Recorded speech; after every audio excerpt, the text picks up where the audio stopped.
Hey everybody, for those of you that don't know, my name's Hoopy, and today we are going to be working on that. And I'm doing this in between videos because everything's taking so long to get parts. We got about 10 inches of snow outside, and yeah, I needed to get this old girl out. I use the big Ford tractor, the farm tractor, to plow all the big stuff, but to get around the small stuff, I like using my grandpa's old Sears tractor. And my grandpa had 4 or 5 of these little tractors, and he had one that he bought brand new in 1969. I believe my cousin has that tractor. I ended up getting 2 of them. I've got one out in the building. It's got a mower deck on it, and this old one here that he had the blade on. Well, the old Tejunxa engine that was on it finally gave up. It was to the point to where it would stall out in second gear because it didn't have any power, let alone third or fourth. So I put a cheap Predator on it, and it seems to do just fine. But I got to fix a pin on the bottom of the blade that seemed to broke off. And the rear end's wanting to drag hard. I'm guessing it's got water in the oil, so I got some oil we're going to put in there. But this old 60-something Sears tractor, here's what we're going to be working on. So on the blade on this old tractor, you can see right here that pin. Well, that's supposed to go through the hole right over here. And yeah, the cotter pin fell out of it or something. So I'm going to get that back up on there. And then somehow I bent that. And that there's, if you push this, let's see here. If you push this pedal down, it goes that away and releases that. And you can shove or pull on this rod and it will angle your blade. But, so I've got to get this straight and I've got to put a cotter pin, get that back up there, get a washer and a cotter pin in that. So just after quickly examining this, either this bottom plate is bent up or this top plate is bent down because these are bolted in here and that blade should be on there to where it should not be able to move. So I'm going to get the porta power. We're going to try to stick a ram in here and see if we can't spread those apart and get that back to where it was. So I forgot to press the record button, but I stuck the porta power in there and I spread those apart. But I don't know if it's going to stay like that. I'm going to release it. We'll see if it'll stay. I doubt it's going to. And I'm going to measure that and cut a piece of angle and put between that. I think that'll fix my issue.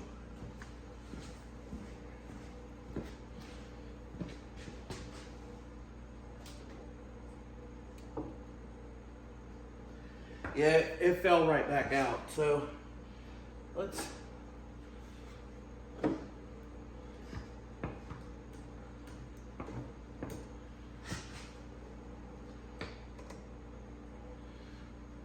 Looks good. I'll measure it. We'll get a piece of angle iron or something and stick in between there. 11 3/4. So if we go 11 5/8, we know we're good. Because that'll let it back off just a little bit and we'll be good to go. So 11 5/8.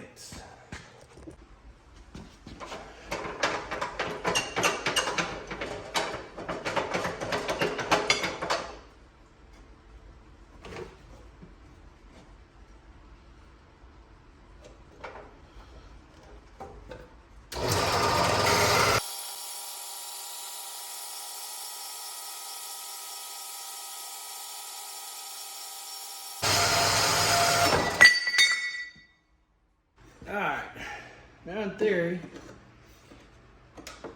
yeah, that'll fit. I need to move my ram back so I can get it to fit in here a little bit better.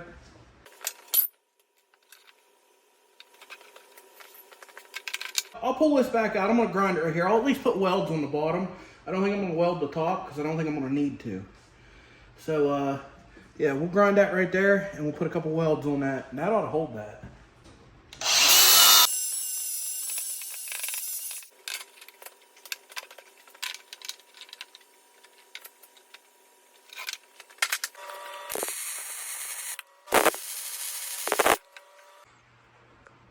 Alright, well that there ought to fix my issues with this blade for a long time. I only welded the bottom. I didn't see any point in welding both sides. If I need to take this blade off, if I can't just unbolt this and twist this out of here, then I will just grind the welds off. If I ever need to take the blade off. This thing's, I don't know what, 60-some years old. And I don't think it's ever been off here. So now we're going to move on to, I've got to straighten this bar. I'm going to have to say that the easiest thing for me to do is going to be just unbolt it and take it to the bench and pound the hell out of it.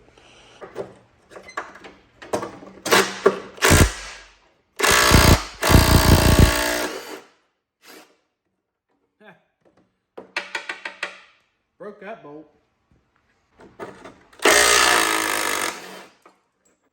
That and there come out.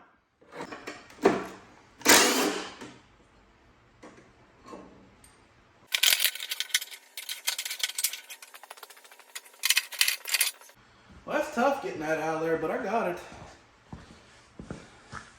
All right, I don't know. Can you see how all cattywampus that thing is? So let's, I'll probably just go up to the vise and smack it a few times with a hammer and get it straight.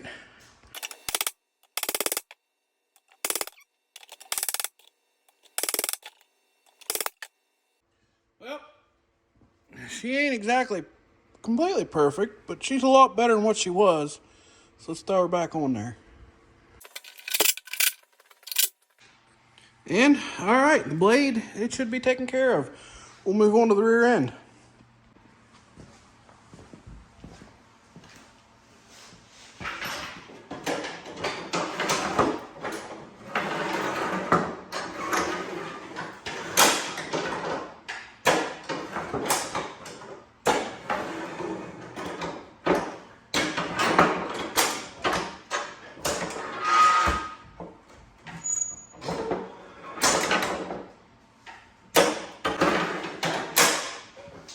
She's ready to shove snow for another 60 years.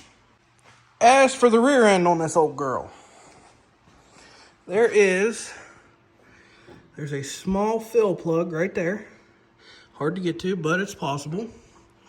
There is this is going down from the top, that plug you can see sticking out right in there. That's the level check. There's a better view of the level check plug, and there should be the drain plug. All right, well, I'm gonna get a drain pan, yank these plugs out. You could probably fill it through that one too, but I don't know if it'd be a pain or not. So we'll see what we can do here. Let's yank that one and see what's in this thing.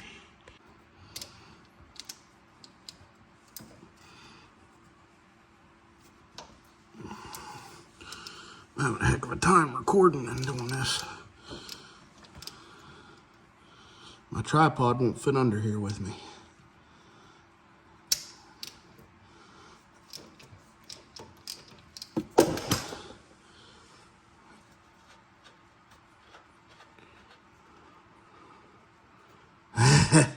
That's what I figured.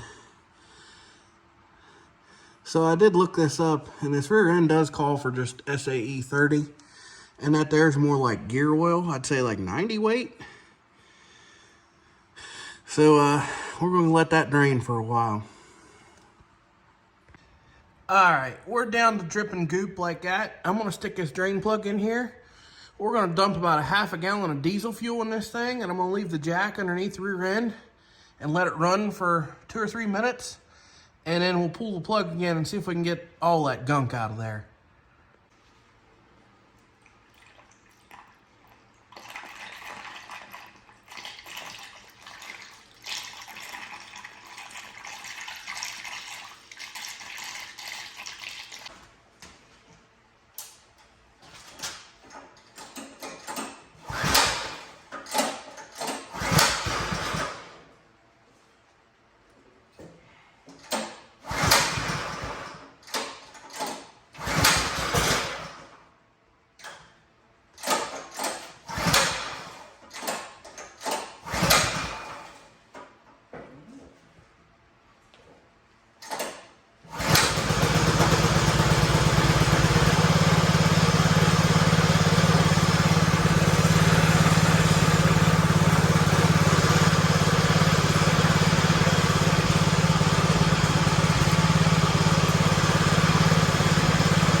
see it foaming all that stuff up down there in that hole.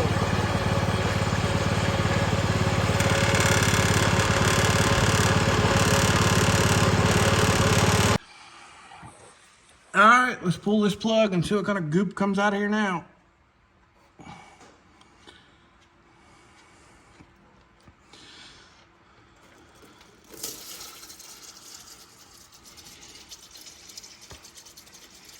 It's certainly draining a lot better. You see all that rusty colored stuff in there though. There was a lot of rust in that oil just from chewing off on those old gears.